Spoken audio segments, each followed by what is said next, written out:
Muchas gracias. A continuación procedemos a nuestro panel sobre desarrollo de talento en México.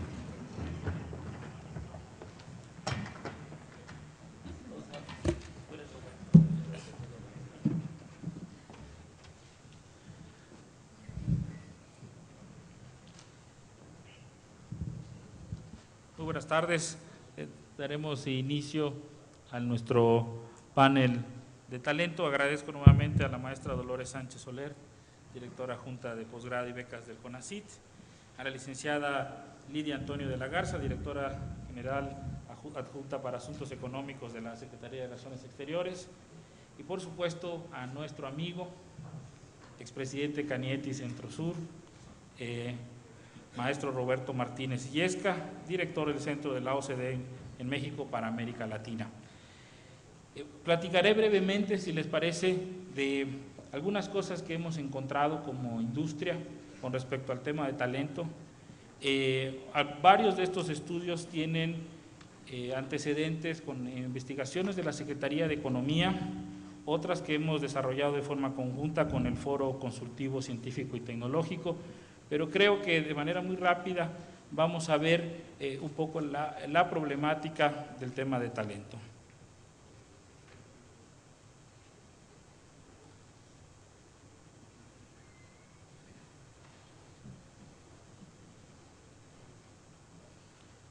Como ustedes saben, y lo mencionaba también en el discurso inaugural, nuestra industria ha estado creciendo de manera significativa en los últimos años. Estas curvas de comportamiento positivo, en la parte de abajo ven ustedes los montos de crecimiento en telecomunicaciones y en tecnologías de información. Aquí puede apreciarse la misma información de una manera más clara. Esto significa que este crecimiento va por encima del crecimiento de la oferta de talento. Y esto está relacionado con un programa, en el caso de tecnologías de información, con un programa que nosotros consideramos muy exitoso, que es el programa ProSoft, que ha tenido una trascendencia en varias administraciones públicas federales y que ha permitido que México ocupe posiciones relevantes en el escenario global de tecnologías de información. No se puede, a lo mejor no se alcanza a leer en la pantalla de aquí, pero en la de allá sí, diferentes posiciones en este momento y lo que nosotros buscamos para el 2024. Este programa con esos objetivos fue formulado el año pasado. De manera muy relevante queremos avanzar a la posición número 2 para el 2024 en proveeduría de servicios de tecnologías de información, multiplicar por 4 el volumen total del tamaño de la economía de tecnologías de información en México a más de 60,000 millones de dólares. Queremos desarrollar 5 polos globales en tecnologías de información, etc. Vemos 4 escenarios que requieren diferentes formaciones para el desarrollo de este sector. El primero es México como un país con una industria de servicios de TI más sólida, ¿no? Que es algo incremental a lo que estamos haciendo ahora. Otro escenario es la industria de tecnologías de información como palanca para incremento de la productividad en otros sectores industriales, ¿no? O sea, adopción de tecnologías de información en ellos. Otro escenario es tecnologías de información como un motor de emprendedurismo e innovación. Y el cuarto y último escenario es la industria de tecnologías de información mexicana completamente integrada al bloque de América del Norte. Entonces eso implicaría una mucho mayor movilidad y conexión con los ecosistemas de los Estados Unidos y Canadá, donde se concentran más del 53% del total del Producto Interno Bruto de tecnologías de información del mundo. Ven aquí alguna tabla donde aparecen las tecnologías que más impacto tendrán en términos económicos de aquí al 2025, están señaladas en rojo, aquellas donde la industria electrónica, de telecomunicaciones y tecnologías de información opera. Como lo he dicho en posiciones previas, a veces es difícil distinguir cuál es la intervención de cada uno de los tres, pero en general estos son altamente convergentes. Y vemos en primer lugar Internet móvil, en segundo automatización del conocimiento, en tercero Internet de las cosas, cómputo en la nube, etc. Requerimos entonces talento que tenga las competencias suficientes para transitar o para llevarnos a un máximo aprovechamiento de esas oportunidades económicas. Y esto requeriría no solamente una especialización, sino también una mayor profundidad, porque estamos en la búsqueda de más valor agregado. Sin embargo, en esta gráfica podemos ver primero la columna del total de estudiantes que están egresando del sistema educativo nacional. En verde ven el total de media superior y superior, los que egresan, y en azul ven los que están relacionados con las disciplinas que a Cañete le interesan, con electrónica, telecomunicaciones y TI. Y cuando ven el análisis con los siguientes años, ustedes pueden observar que los números absolutos han ido creciendo un poquito, pero los números relativos con respecto a la totalidad de egresados nacionales ha ido disminuyendo. ¿Esto qué significa? Que la población al momento estudiantil, al momento de tomar una decisión de formación, está tomando otras diferentes a las que a nuestro sector le interesa.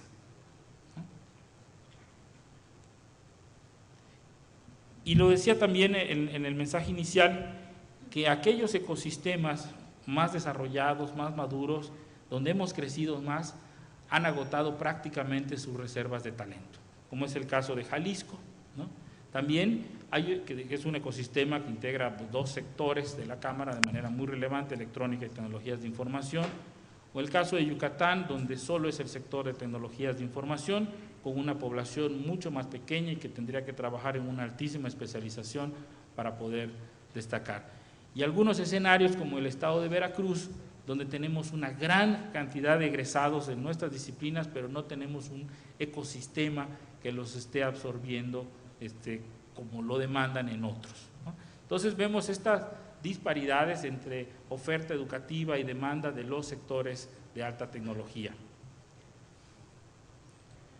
También hay un dato muy relevante donde los profesionistas declaran, 70% declara que no cuenta con las competencias suficientes para las posiciones en las que actualmente se están desempeñando. Y del lado de las empresas, el 50, dice 59, pero es 56% de las empresas declara tener problemas para encontrar el talento que están buscando. Entonces, de un lado los profesionistas dicen una expresión que está más fuerte incluso que de las empresas en términos de su demanda. Esto nos obliga como Cámara a buscar una gran alianza con la Secretaría de Educación Pública, a aprovechar varios de los instrumentos que yo considero que hemos desarrollado de manera exitosa con Secretaría de Economía, pero que están atacando un problema que debemos de traducirlo en administrar la escasez. Entonces tenemos que trabajar de una manera diferente para administrar la escasez. Si incrementáramos el volumen total de ingenieros disponibles, por supuesto que las prácticas serían otras y además se dejaría de detener el crecimiento de nuestro sector por falta de talento, porque somos usuarios intensivos de ellos. Y en el caso de tecnologías de información y en el caso de electrónica, la mayor profundidad y especialización permitiría a nuestras organizaciones incrementar también su valor agregado o su contenido nacional, ¿no?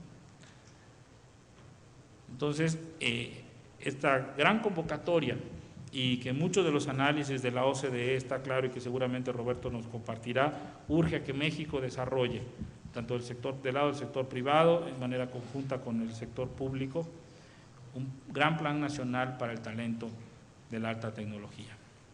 Entonces, sin más, doy paso al panel. Tenemos algunas presentaciones que quizá podemos compartir primero y después rebotar en algunas preguntas y luego con el auditorio. Dolores, quisieras iniciar. Tienes, por favor. Sí, ponen por favor mi presentación. Aquí con el botón. Claro, la flecha verde, la enorme flecha verde. Pues muy buenas tardes tengan a todos ustedes. Es un gusto compartir esta mesa con dos colegas y sobre todo con Víctor. Víctor, muchísimas gracias. Algunos de los proyectos que hemos emprendido han sido muy exitosos con Canietti. Yo voy a hablar muy brevemente de las políticas, los programas y algunos resultados. Hablaré particularmente, tengo un par de láminas en donde vamos a ver en particular los programas de posgrado en las ingenierías relacionadas con las telecomunicaciones, tecnologías de información, etcétera. En el programa especial de Ciencia, Tecnología e Información hay creo que hay, no sé qué le hice al primer objetivo del programa especial de Ciencia, Tecnología e Innovación, pero algo le hice y lo medio borré. Pero aquí quería destacar exclusivamente que el segundo de los objetivos que viene de las grandes políticas que estamos llevando a cabo en el Consejo es el de formar y fortalecer el capital humano. No hay laboratorios que puedan funcionar si no tenemos el capital humano adecuado. No hay generación de conocimientos si no tenemos la gente que haga las cosas, que piense y que transforme a nuestro país para transitar hacia un modelo de economía y sociedad del conocimiento. En el CONACYT nos hemos propuesto transitar hacia nuevas formas de formación del capital humano. Y para esto impulsamos cambios en las instituciones de educación superior a través de mensajes muy poderosos que son los procesos de evaluación que hacemos en el Programa Nacional de Posgrados de Calidad, en donde el mecanismo para evaluar y acreditar o certificar públicamente la calidad de los programas de posgrado, pues dice claramente a las instituciones de educación superior qué es lo que se está valorando positivamente. Y como hay incentivos para los posgrados, bueno, hay un interés de las instituciones en lograr esta, digamos, acreditación pública de su calidad. Hemos también buscado crecer con mayor velocidad el número de posgraduados que egresan cada año. No hace ni 10 años que se podía decir que la Universidad de Sao Paulo tenía más egresados de doctorado o graduaba más doctores que México en su conjunto. Hoy ya no es así. Estamos graduando cerca de más de 4,000 doctores por año y esto en parte se debe a la acción conjunta del Consejo Nacional de Ciencia y Tecnología y de la Secretaría de Educación Pública, donde compartimos la responsabilidad en materia de educación en posgrado y donde hemos ido armonizando las políticas que tenemos ambas dependencias federales. Yo aquí quisiera destacar que el centro de todo el programa de formación de recursos humanos, por supuesto, es, por un lado, el otorgamiento de las becas y por otro lado, la evaluación de los posgrados. Con estos dos instrumentos en el centro, imagínense un continuum, que es lo que realmente hacemos, desde el impulso a las vocaciones científicas y el apoyo a jóvenes talentos hasta después del posgrado, la incorporación de los posgraduados en el sector académico, en el sector empresarial, en el gobierno, etc.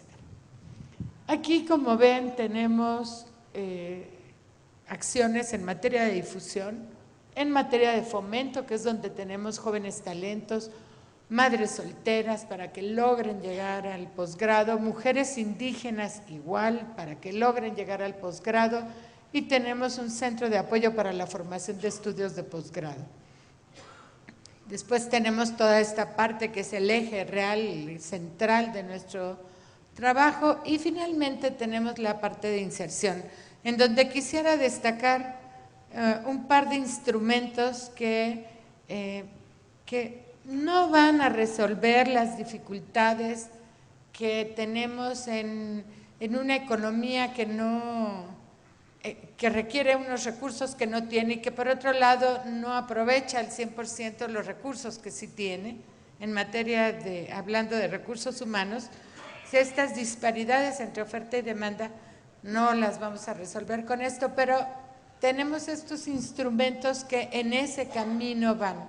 El boletín de enlace laboral, en donde podemos boletinar los requerimientos que tienen las empresas en lo particular respecto de algún posgraduado. Tenemos el programa de inserción de maestros y doctores en la industria, que lo iniciamos con la CANAME, con la Cámara de la Manufactura Eléctrica, como una prueba piloto hace 3 años, 4 años, y ahora operamos también con Canacintra y por supuesto con Canieti de manera muy exitosa. Y tenemos un programa de estancias postdoctorales en México y en el extranjero, y aquí quisiera resaltar que algunas empresas, estoy segura que requieren no solo maestros y doctores, sino también quienes hayan tenido la experiencia de un programa de postdoctorado, y esto en mucha menor cantidad, por supuesto, que el requerimiento que tienen de ingenieros o de maestros o de doctores. Y aquí quisiera destacar que con el Centro Nacional de Supercómputo en España, que está en Barcelona y que está asociado a la Universidad Politécnica de Cataluña, tenemos un programa de postdoctorado en donde están por concluir su segundo año de estancia postdoctoral, trabajando con lo que ahora es la 6ª o 7ª supercomputadora del mundo, y está en proceso de cambio para volver a tener el primer lugar como lo tuvo hace algunos años. Así que tenemos 5 postdoctorantes a punto de estar concluyendo sus trabajos, algunos en cuestiones, por ejemplo, de sísmica 3D para energía, todo basado, por supuesto, en tecnologías de información. Quisiera comentarles que algo del PNPC es una política orientada a que México cuente con mayor número de posgraduados. Ha transitado este programa exitosamente a lo largo de varios sexenios. La primera vez que el CONACYT evaluó programas de posgrado fue en 1991. Todo el proceso de evaluación es muy complejo, no lo voy a explicar, nada más quiero destacar que los programas que están reconocidos por su calidad en el Padrón Nacional de Posgrados de Calidad son garantía, tienen esta garantía pública, y ustedes estarán, las empresas pueden constatar que los programas tienen esta calidad y sus egresados, por supuesto, la tienen. El año pasado cerramos con 1,854, hoy en día tenemos, esto es los datos al cierre de cada año, hoy tenemos 1,946, 47 aprox, ahorita veremos los datos, y en el país hay más de 10,000 programas de posgrado. Esto es, no cualquiera puede presumir de tener este reconocimiento a la calidad. El área 7 es el área en donde… ¿Por qué cambió aquí y acá no?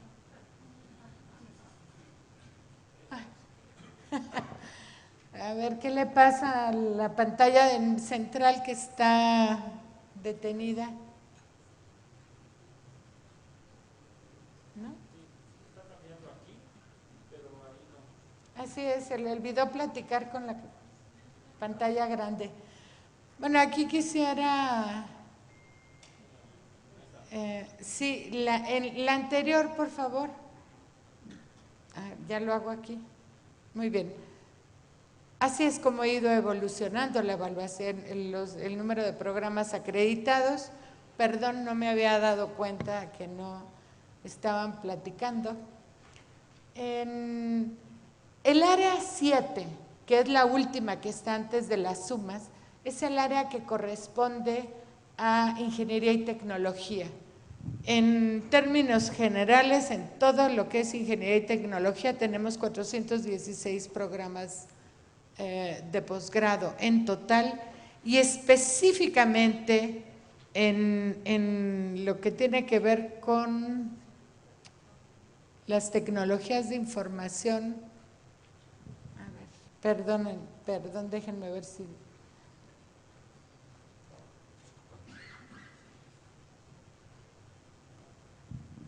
Estas son los programas que están dedicados particularmente a tecnologías de la información, 416 en total, de los cuales 122 son de doctorado y 17 de especialidad y 277 de maestría. La oferta no es despreciable, es muy importante. Ahora bien, eso no garantiza que tengan las competencias que requiere la industria. Tendremos que hacer con claridad un estudio que con claridad nos diga cuáles son las competencias que se requieren en los distintos programas. Tenemos otros programas, y aquí quise poner esto porque hay varios que llevamos específicamente con CANIETI, como por ejemplo…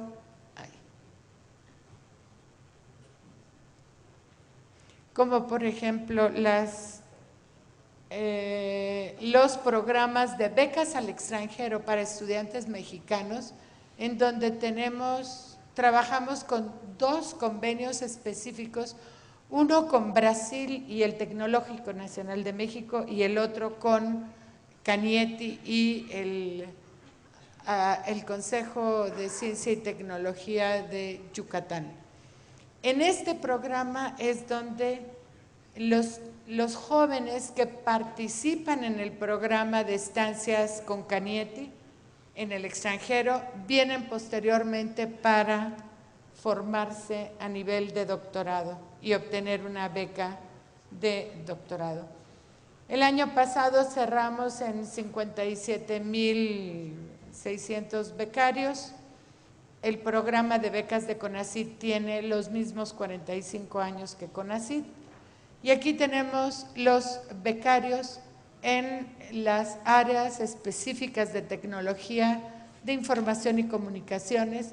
Estamos haciendo ahí un comparativo entre 2011 y 2015, donde vemos que en becas nacionales creció el 36% el número de becarios, y en el extranjero, las becas al extranjero para estas áreas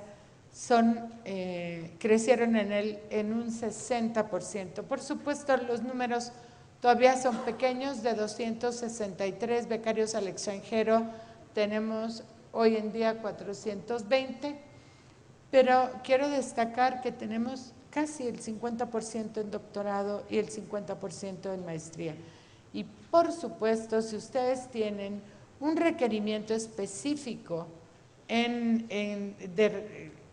de alguna especialidad, podemos hacer una búsqueda de quién de nuestros becarios vigentes o ex becarios recientes se formaron en ese tipo de programa e institución. 2 láminas antes de terminar para decirles que en México el doctorado en las ciencias básicas prácticamente se realiza exclusivamente en programas reconocidos por el CONACYT y con una beca del CONACYT, porque esta es la matrícula nacional, los becarios y por tanto la cobertura de las becas. En las ciencias aplicadas, ahí representa el apoyo de CONACYT y los programas acreditados el 75%, pero aquí tenemos también, además de las ingenierías, tenemos toda el área médica donde las becas corren a cargo del sector salud.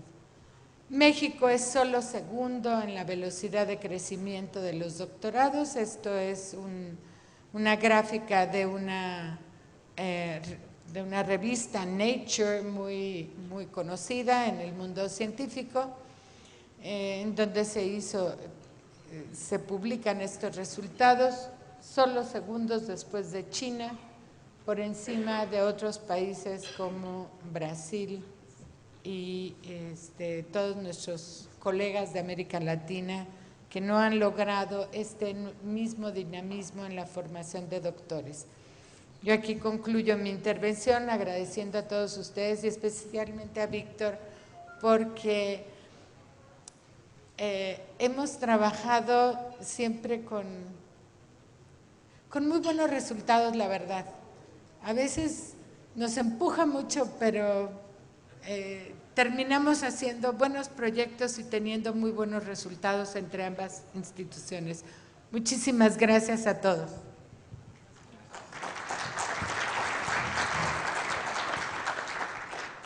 Y abro las preguntas del panel. Muchas gracias, Dolores.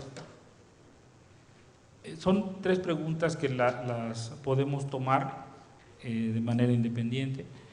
La primera es, ¿qué estamos haciendo y qué debemos hacer para formar el talento que los sectores de Cañete requieren?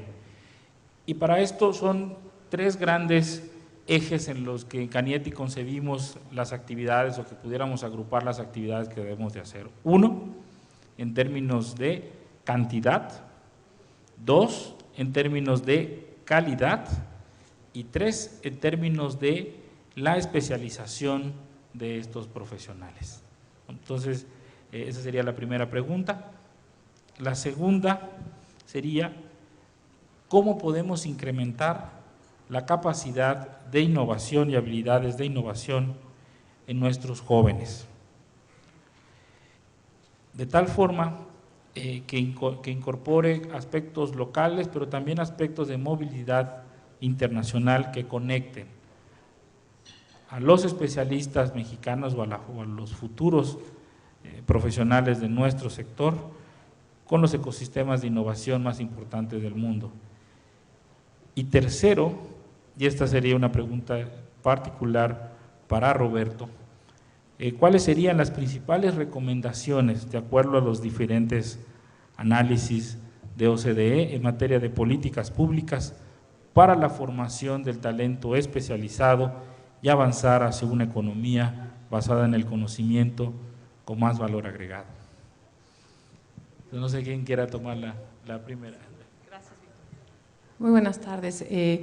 Yo quisiera agradecer a Víctor la invitación de estar aquí, a Marta, a la Cañete, y un poco para darle velocidad, sé que el tiempo está restringido, quisiera responder las 2 preguntas desde el punto de vista de la Cancillería, desde la Secretaría de Relaciones Exteriores.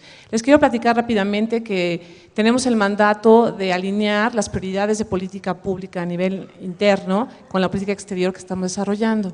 Por ello, se estableció como prioridad en la agenda bilateral con Estados Unidos, que es el área de la que yo estoy trabajando en la Dirección General para América del Norte, se estableció la prioridad de modificar la agenda bilateral, no centrarla únicamente en cuestiones de seguridad y de migración, sino un poco darle el giro para que refleje el nivel de interacción que tenemos con Estados Unidos. Les doy una cifra rapidísima: comerciamos por minuto con Estados Unidos $1.4 millones. Y este intercambio comercial no se había reflejado necesariamente en los intercambios académicos y la relación educativa y científica que teníamos. Desde el punto de vista de la Cancillería, desarrollamos un foro bilateral de educación superior, innovación e investigación denominado FOBESI, del que evidentemente somos parte de la Cancillería junto con la SEP, con CONACYT y con 38 socios más, incluido por supuesto aquí el Instituto Tecnológico Nacional, gracias, ANUYES y diferentes socios más, y hemos desarrollado toda una estrategia que tiene un componente muy fuerte en crear, basado en la innovación, la competitividad, el conocimiento. Y tiene un punto importante que quiero destacar, que es la generación de talento. Por diferentes vías, tenemos, por ejemplo, una meta fijada a través de un programa Proyecta 100,000 para incrementar los intercambios de alumnos, que en el 2003 eran de 14,779, a una cifra de 100,000 mexicanos estudiando en Estados Unidos para el año 2018. En esta cuestión de la movilidad tenemos la formación de capital humano, la creación de talento que estamos desarrollando con varios socios involucrados. Cañete, un ejemplo clarísimo, el liderazgo de Víctor fue fundamental. Les quiero nada más presumir lo que hicieron, lo que hicimos en colaboración. A través de la red consular que tenemos en Estados Unidos, que es de más de 50 consulados, distribuimos la convocatoria de Cañete para crear un curso en un principio de verano, en una primera etapa de verano, para jóvenes en las áreas de interés de Cañete, que se fueran a estudiar inglés y cursos y laboratorios específicos en cuestiones de ingenierías, de tecnología de la información, etcétera, para luego tener como requisito estudiar un posgrado. Y entonces les quiero presumir, vimos un video hace un rato, que en el 2014 Cañete mandó a 50 jóvenes a Texas A&M a realizar este tipo de estudios. Y este año envió a 35, son ya 85 jóvenes que están beneficiando con proyectos de prácticas profesionales, de este tipo de cursos cortos, pero con miras a un posgrado. Me compartieron, Cañete, las cifras, las pregunté, para que sepan que de esos 50 jóvenes, 12, por ejemplo, ya están realizando estudios de posgrado en Estados Unidos, 4 ya fueron aceptados para iniciar su posgrado próximamente y se espera que 30 más inicien en septiembre de 2016 prácticas profesionales. Tenemos la idea a nivel del gobierno federal, de la Cancillería mexicana, que invertir en los jóvenes, invertir en el talento, en la educación, nos hará avanzar hacia una sociedad del conocimiento, hacia una fuerza laboral que necesitamos del siglo XXI. Queremos avanzar en la competitividad. Y un poco dejo ahí el tema del FOES es mucho más amplio. Tenemos socios también que están haciendo cosas muy interesantes, ANUYES, por ejemplo, SEP beca también muchos jóvenes que van a estancias cortas. Complementamos un poco el esfuerzo que hace CONACYT a este nivel de posgrados y de maestrías, con la necesidad de que los jóvenes tengan esta experiencia bilingüe, que adquieran conocimientos y experiencias globales, que los hagan mejores jóvenes y que ensanchen el talento mexicano. Con esto acabo mi intervención. Gracias, Víctor. Muchas gracias. Y bueno, en esta etapa que trabajamos con la Cancillería, hacemos una etapa previa, ¿no? Los preparamos para que puedan ser aceptados por las principales universidades en los Estados Unidos y después de esto pues viene el apoyo de CONACYT que les permite maestrías profesionalizantes de investigación y doctorados también de investigación. Y Dolores, el trabajo contigo ha sido muy estimulante, nos has permitido condiciones de restricciones que tienen en materia pública, pero de alta flexibilidad para que mecanismos especiales y de rápido tránsito, le llamamos fast track en la industria, pudieran nuestros muchachos que egresan de este programa obtener las becas de CONACYT. Y Cancillería nos ha ayudado para que de manera aceleradísima los muchachos reciban sus pasaportes y sus visas. Comentaba yo con Dolores en el pasado que para un grupo de estudiantes de Zacatecanos, donde normalmente tienen problemas para obtener visas a Estados Unidos, tuvieron su entrevista a las 8 de la mañana y a las 11 ya tenían su visa para irse a Estados Unidos todos ellos, ¿no? Entonces ha sido un trabajo de colaboración entre la industria, el gobierno, en este caso en dos áreas, relaciones exteriores y CONACYT. Y el mecanismo que usamos son recursos de nuestro programa México First, que permite asignar recursos de certificación en competencias de inglés y también en certificaciones de preparación de corte ingenieril, como es el caso del GRE, el General Record Examination. Dolores, no sé si quieras complementar alguna de estas preguntas antes de dar paso a Roberto.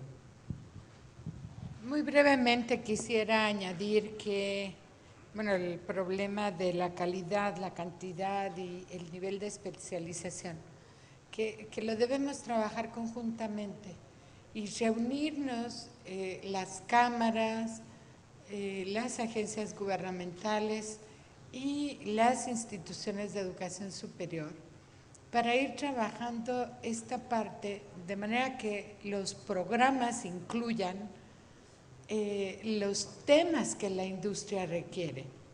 Este fue un ejercicio que hicimos para el Programa Estratégico de Formación de Recursos Humanos en Energía. Claro, ahí teníamos 2 empresas enormes, CFE y Pemex, con las cuales dialogar, y es mucho más sencillo identificar requerimientos cuando no son 200 actores y son un menor número de actores. Pero se puede hacer y se pueden identificar cuáles son estas cualidades que requieren. A partir de identificar esto, el ver cómo lo evaluamos y lo reconocemos y lo acreditamos, bueno, ya es mucho más sencillo. Y hay otro mecanismo también mucho más simple, que es posgrados con la industria. En CONACYT nos dimos a la tarea hace un par de años de diseñar un mecanismo de evaluación para un tipo de programa que existe en el país y existía, pero que no estaba reconocido y que por ahí lo tenían las universidades como escondido por debajo de los cajones, como para que CONACYT no lo viera. Y son los posgrados con la industria. Se diseñó todo el procedimiento a partir de la reunión la conjunción de los resultados de un numeroso contingente en 9 grupos de enfoque.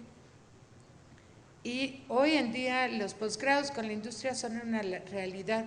Están diseñados para formar a los ingenieros que ya están en las empresas, con un modelo educativo que recupera la experiencia cotidiana del ingeniero en la empresa para construir nuevo conocimiento a partir de eso, y que los trabajos de tesis están basados en los requerimientos de la empresa en temas particulares, y sobre eso se hacen los trabajos de investigación y desarrollo, experimentación y desarrollo tecnológico. Posgrados con la industria, a mi juicio, sería una muy buena alternativa como para ir dando respuesta a estas discrepancias entre calidad, cantidad, especialización que requiere la empresa, lo que hace el sector educativo, y por ahí podemos avanzar con mayor rapidez. Gracias. Muchas gracias, Dolores. Roberto, sabemos de los diferentes análisis que hace OCDE. Hoy en la mañana citaba yo el reporte que publicaron El futuro de la productividad, y sabemos también que normalmente esos ejercicios de políticas públicas comparadas y sus resultados pues nos ayudan no solamente a saber si vamos por el camino correcto, sino también si lo estamos haciendo a la velocidad que debemos hacerlo. En particular, en tu gestión se han logrado importantes estudios tropicalizados y con profundidad en México. Entonces, si nos pudieras compartir para los temas de talento la experiencia en términos comparadas y en temas específicos y profundos en México. Muy bien, pues efectivamente, mi querido Víctor, me da primero que nada un enorme gusto regresar a compartir con esta nutrida concurrencia del sector del que yo provengo. Entonces es un motivo de enorme satisfacción. Y además porque en esta responsabilidad que tengo actual, efectivamente, ¿no? Creo que es una muy feliz evolución el poder poner un granito de arena en algo que además yo ya he vivido y he atravesado y he visto una evolución.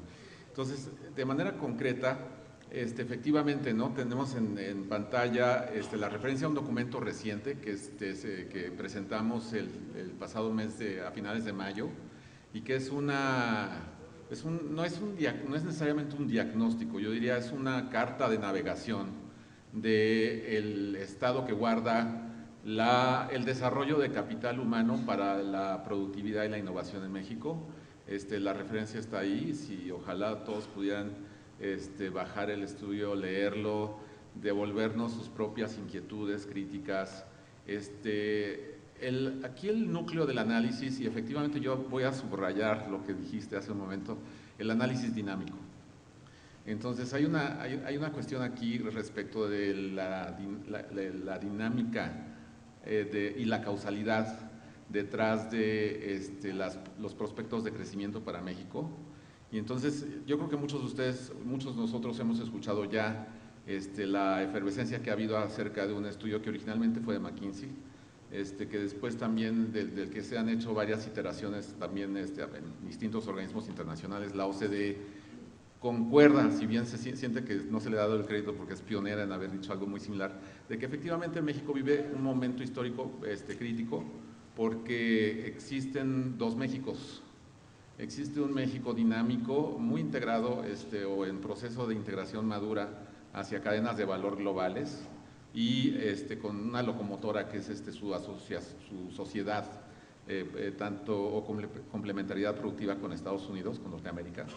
Y por otro lado, un México que vive en una situación preocupante de rezago, y que además ante ello pues, ha habido respuestas, creo yo, muy alentadoras por parte de la política pública en México, ¿no? La más reciente de ellas es el anuncio de zonas económicas especiales, es darle una dimensión territorial al alarmante problema de la desigualdad en México. Otro también reciente es la creación del Comité Nacional de Productividad, que además corta transversalmente varios programas y dependencias del gobierno encargadas de atender, yo diría, los focos amarillos, naranjas, que condicionan estructuralmente la capacidad de crecimiento de este país. ¿Cuáles son estos cuellos de botella que además atañen directamente al tema de formación de talento? Una de las cosas que la OCDE ha encontrado es que, por ejemplo, el desarrollo de talento en el nivel educativo superior, particularmente y posgrado, por supuesto, ilustra esta dinámica. Tiene un efecto regresivo. ¿A qué me refiero con eso? Significa que en términos dinámicos cada vez hay un sesgo socioeconómico en el acceso a la educación superior y al posgrado, es decir, que llegan los que más tienen, los que tienen mayores ingresos familiares y antecedentes más privilegiados socioeconómicos, y tanto por niveles de ingreso como incluso por ubicación geográfica. ¿Qué significa esto? Que en un momento histórico en que México además tiene un bono demográfico de población joven, que estaría encuadrada en el nivel de educación, fines de educación básica y la educación media superior, es ahí donde existe, yo diría, como dicen en inglés, ¿no? El crunch más preocupante de México a mediano plazo, porque ya no es a largo plazo. Es en ese grupo de edad entre los 15 y los 24 años en donde México ve el aumento más alarmante de deserción escolar, donde se ve además el aumento. Es el tipo de edad en donde más jóvenes terminan en el sector informal de la economía, que es por supuesto no solamente el menos productivo del país, sino que además estar en el sector informal de la economía, como lo ha visto la OCDE, significa que hay un proceso dinámico, subrayo, de erosión del capital humano. Llegar al sector informal significa que no se van a desarrollar nuevas habilidades, y que las habilidades que alguna vez adquirieron se van a incluso a atrofiar en actividades de bajísimo valor productivo.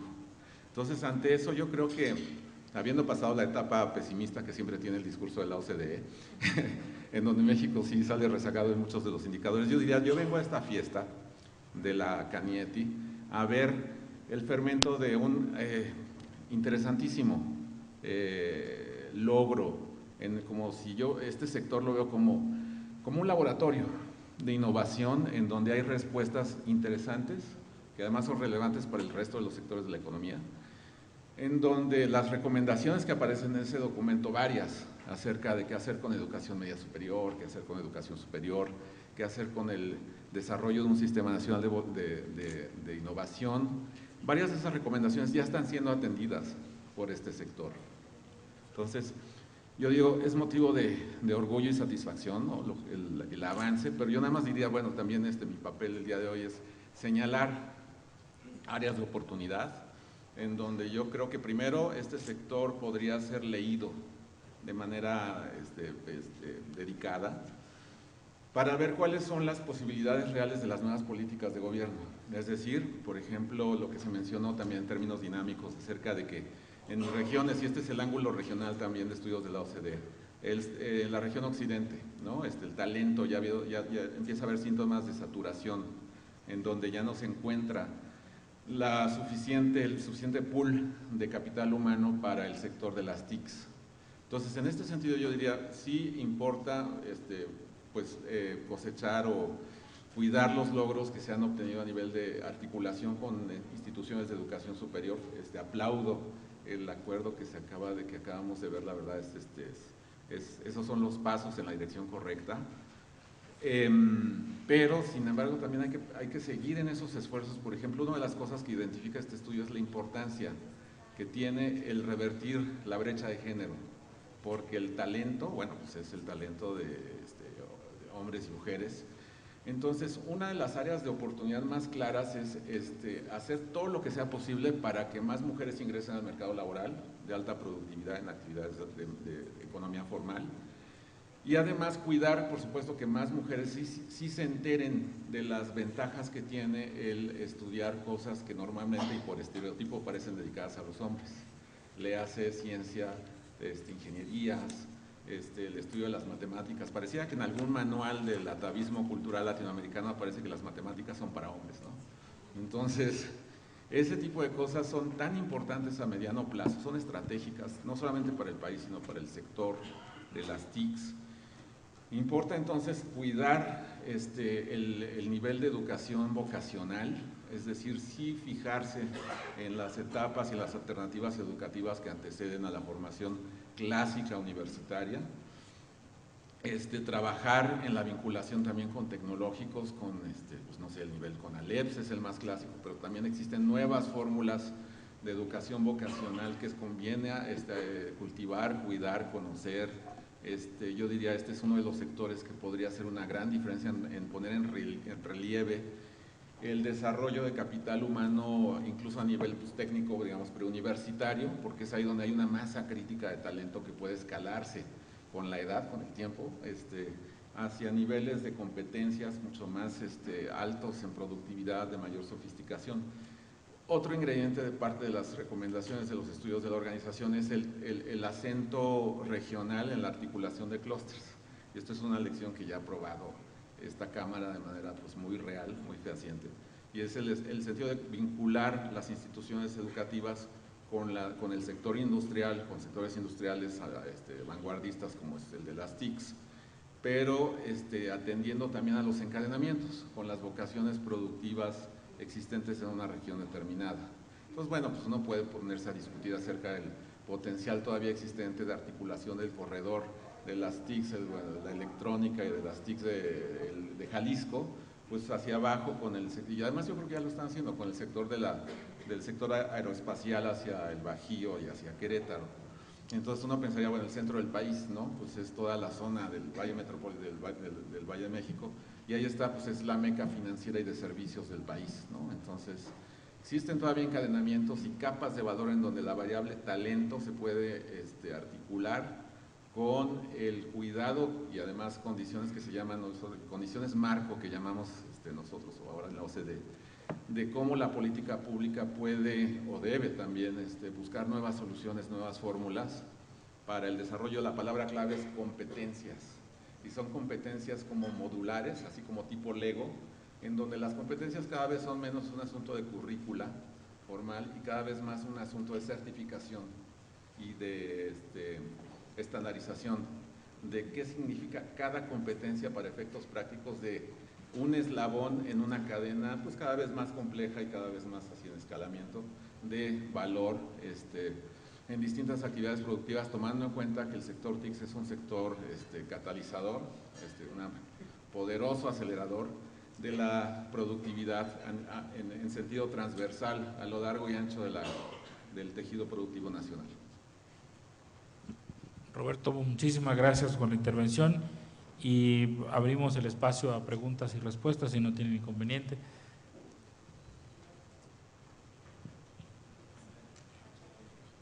Perdón, no alcanzo a ver. Sí, por favor.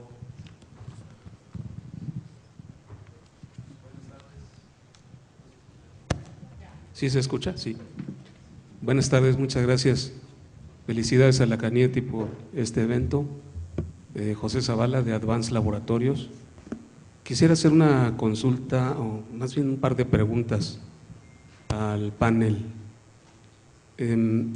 La primera es del número de egresados o de los estudiantes en programas en el extranjero, si tienen la información de cuántos regresan al país, número uno, y la pregunta segunda sería de qué programas o qué actividades se están desarrollando para que sea atractivo para estos jóvenes regresar y ser productivos en el país que les da esa oportunidad.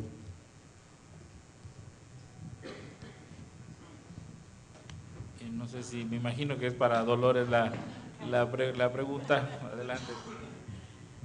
Yo creo que ya es momento de que empezamos a ver las cosas de otra manera, porque estas preguntas son las típicas, me las hacen cada vez que me entrevistan y siempre me dicen la fuga de cerebros.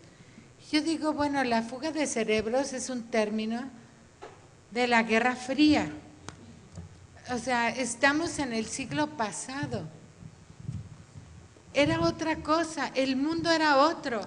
Hoy hablamos de integraciones, de encadenamientos y de tanta cosa. Todo el comercio que tenemos con el mundo es de fronteras más abiertas. No estamos hoy en los años de la Guerra Fría. ¿Cuántos regresan a México? En concreto le puedo decir que cerca del 95% de los becarios CONACYT, lo demás no lo sé. Los becarios CONACYT tienen la obligación de regresar y el 95% lo hace por una razón muy simple, tan simple que les va a parecer como elemental.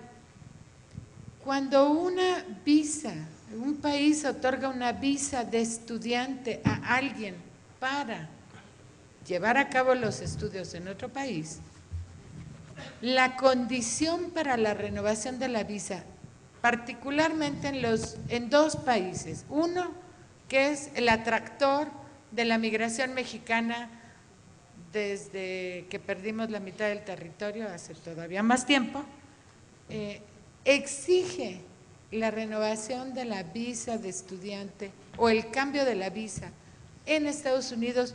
No es posible hacerla si CONACYT no otorga, o el sponsor, cualquiera que sea, quien haya otorgado la beca, si no otorgamos una carta de no objeción, no pueden renovar o cambiar la visa. Bueno, pero resulta que sí tenemos objeción, porque el reglamento de becas de CONACYT dice, tienes que regresar, tienes un año al término de la vigencia de la beca y luego 6 meses de demostrar estancia en México. Bueno, el 95% demuestra esa estancia en México y después los mexicanos somos libres, nuestra constitución política nos da la libertad y en esa libertad está decidir dónde queremos vivir. Bueno, pero cumplen, nuestros becarios cumplen con regresar al país. Claro que hay programas para atraerlos, pero lo mejor sería que la industria mexicana fuera mucho más activa, mucho más grande y que absorbiera los recursos humanos que se están formando. Porque no solo es los que están en el extranjero, que si se quedan allá, ese no es el problema real. también los mexicanos que están aquí y que se van. Ese también es problema. Si lo vemos sin tomar en cuenta lo que hacemos en el comercio, siempre hablamos de balanzas, ¿no? ¿Cuánto sale, cuánto entra? ¿Por qué no vemos también todos los extranjeros que están en México desempeñando tareas de alta complejidad? O sea, yo sí invito a todo el mundo a dejar de pensar en la fuga de cerebros, en que empecemos a pensar en, pues hasta hay una teoría, la teoría de la transición demográfica. Uno de los aspectos de esta teoría es lo que ya se mencionó, la transición en términos de las edades, cómo se comporta la pirámide de edades. Pero otra parte muy importante es la asociación entre niveles de desarrollo y movimientos migratorios. Entonces, veamos las cosas con la cara del siglo XXI, veámosla de manera más innovadora y pensemos en cuánto capital también ganamos a partir de la incorporación de extranjeros aquí en México y qué ocurre con nuestros mexicanos en el exterior y cuánto contribuyen ellos aquí, que también contribuyen, por cierto, y veamos las cosas desde otro punto de vista más actualizado. Gracias. Muchísimas gracias a los participantes de este panel de desarrollo de talento en México. Sin duda alguna ha sido una plática muy productiva que rompe paradigmas y a continuación les vamos a otorgar un reconocimiento a los participantes.